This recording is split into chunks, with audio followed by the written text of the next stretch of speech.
Komunikasi yang baik akan mempengaruhi hubungan harmonis antara lembaga dengan publiknya, sehingga akan timbul citra positif dari interaksi baik dari lembaga dengan publiknya. Sehingga apa sih sebenarnya komunikasi itu? Apa?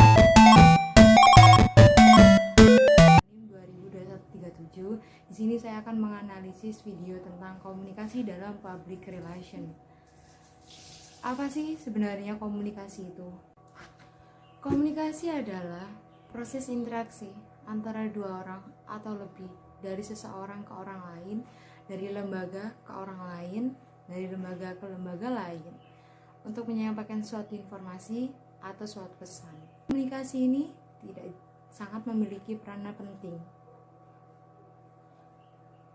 Komunikasi ini memiliki peranan penting dalam sebuah kehidupan. Mengapa? Karena dalam kehidupan, manusia adalah makhluk sosial. Manusia dituntut untuk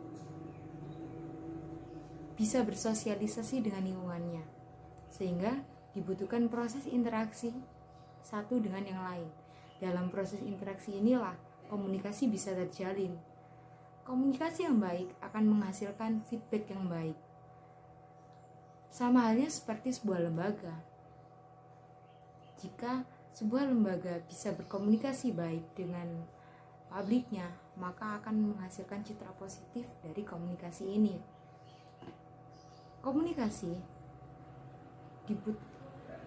Dalam proses komunikasi dibutuhkan seorang komunikator atau seseorang yang menyampaikan pesan, utamanya pada sebuah lembaga.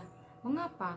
Karena komunikator yang mahir akan bisa menyampaikan pesannya sehingga dapat ditangkap langsung oleh masyarakat luar atau publiknya. Tapi jika komunikatornya ini tidak mahir atau kurang mahir, maka akan terjadi kesalahan dalam penyampaiannya. Walaupun tidak selalu melakukan kesalahan, tapi akan timbul suatu kesalahan, misal miskomunikasi atau kurangnya etika kesantunan dalam berbahasa, sehingga publik akan menganggap bahwasanya kenapa ya orang ini kok nggak punya etika. Sehingga dibutuhkan seorang komunikator yang handal, yang mahir dalam bidangnya. Perlu diingat, kegagalan dalam penyampaian proses informasi dari lembaga ke masyarakatnya akan menimbulkan stigma negatif dari masyarakat. Kegagalan ini akan menimbulkan stempel buruk bagi citra lembaga kalian, sehingga di sini perlu ditekankan bahwasanya komunikasi yang baik harus bisa disampaikan dengan cara yang baik pula, dengan metode yang baik oleh komunikator yang tepat.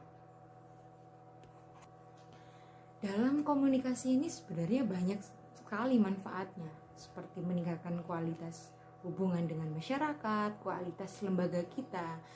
Bagaimana dengan meningkatkan kualitas lembaga kita? Seperti misal ketika kita menyampaikan sesuatu, kita berkomunikasi, lalu kita mendapatkan informasi bahwasanya ketika di masa yang akan datang dibutuhkan kualifikasi yang seperti ini, seperti harus mampu dalam hal ini, sehingga informasi tersebut bisa diolah oleh lembaga untuk dianalisis, untuk dianalisa, lalu untuk dipelajari dan akan diterapkan pada lembaganya, sehingga informasi di sini itu bisa membawa dampak yang positif.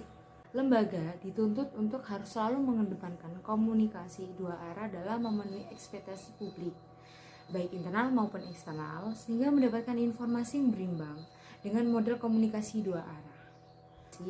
Di era yang sangat deras seperti ini, banyak persaingan antara antara lembaga satu dengan lembaga lain, sehingga di sini sangat perlu komunikasi yang baik, komunikasi yang harus terjalin sehat antara publik dengan lembaganya, agar publik bisa terhindar dari hoax atau berita miring terkait lembaga yang kita bina.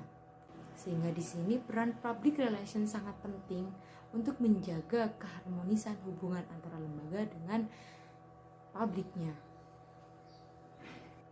Sehingga dalam komunikasi yang selalu berlangsung ini diharapkan bahwasanya lembaga dengan publiknya bisa memiliki hubungan yang erat dan lembaga ini bisa dijangkau dengan publik yang lebih luas.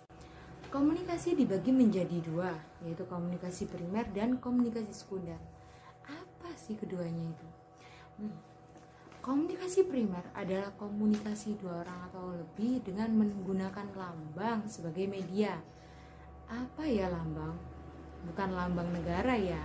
Lambang di sini disebutkan bahwasanya seperti isyarat, bahasa, gestur. Ada beberapa hal yang harus diperhatikan dalam komunikasi primer ini. Yang pertama adalah komunikator, seseorang yang menyampaikan pesan. Harus diperlukan komunikator yang mahir, seperti kata saya tadi, agar menyampaikan pesannya bisa ditangkap oleh publiknya, sehingga tidak terjadi miscommunication. Yang kedua adalah pesan. Yang ketiga adalah channel, saluran. Menggunakan saluran apa? Yang keempat adalah komunikan. Siapa yang akan menerima? Siapa yang akan mendapatkan informasi? Dan yang terakhir adalah efeknya, berupa tanggapan atau feedback dari komunikasi dua arah ini. Sedangkan komunikasi sekunder adalah komunikasi dua orang atau lebih dengan menggunakan media kedua. Media kedua itu apa? Yaitu media cetak, media elektronik, seperti TV, koran, majalah, dan lain-lain. Terdapat 3 bentuk komunikasi, yaitu interpersonal, komunikasi kelompok, dan komunikasi lembaga. Komunikasi interpersonal adalah sesama personal, sesama orang di dalam lembaga itu. Untuk kelompok yaitu dari lembaga ke publik, ke kelompok publik, seperti itu. Untuk komunikasi lembaga yaitu komunikasi antara bagian-bagian organisasi, seperti atasan ke bawahan, bawahan ke sisi yang lain. Apa yang perlu diperhatikan dalam mencapai efektivitas komunikasi? Yaitu yang pertama adalah tatap muka. Menatap muka dalam berbicara itu akan meyakinkan seseorang yang kita ajak bicara bahwasanya yang kita sampaikan ini benar, sehingga apa yang kita sampaikan bisa masuk ke dalam pikiran mereka. Sehingga jika kita berbicara seseorang, etikanya adalah menatap wajahnya, menatap mukanya. Tidak sopan bila kita berbicara namun kita melihat ke bawah, kita melihat yang lain, kita bermain HP, tidak sopan. Jadi kita harus menunjukkan etika berbicara, etika berkomunikasi yang baik terhadap orang lain, sehingga dapat mewujudkan efektivitas dalam komunikasi. Yang kedua, chemistry di sini itu seperti rasa klop, rasa nyambung antara kita dengan yang diajak bicara, sehingga dalam penyampaian pesan itu bisa tersampaikan. Jadi untuk membangun chemistry ini usahakan kenal satu dengan yang lain, saling mengerti apa yang akan disampaikan dan memahami apa yang akan ditanggapi oleh sang pendengar, seperti itu. Jadi usahakan dalam membangun chemistry ini kita berbicara dengan sopan dan santun. Kemudian yang ketiga adalah support atau dukungan, dan yang keempat adalah sikap positif, dan yang kelima adalah kesetaraan. Bagaimana untuk menunjukkan komunikasi yang mewujudkan strategi komunikasi yang baik, yaitu dengan promosi, event, berita, negosiasi, dan social respon. Strategi-strategi tersebut bisa dilakukan oleh lembaga untuk meningkatkan komunikasi dengan publiknya.